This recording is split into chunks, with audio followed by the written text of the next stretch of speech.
Muuqaalo laga soo qaaday magaalada Muqdisho ayaa muujinaya bilicda magaalada oo aad u soo wanaagsanaatay. Marka aad fiiriso sawirrada qaar waxaad moodaa halkani in aysan ahayn Muqdisho.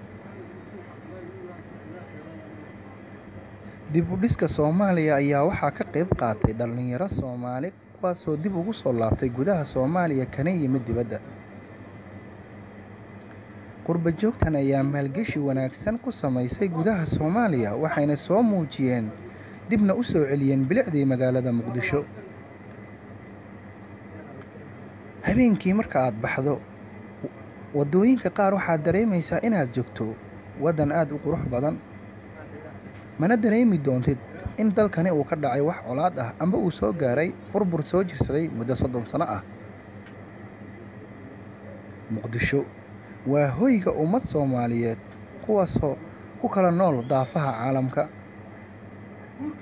Muqdisho waxa ay ka mid tahay caasimadaha Afrika kuwooda ugu liitay muddooyinkii ugu dambeeyay, balse haatan marka aad fiiriso waxaad moodaa inay tahay waddan aad u wanaagsan.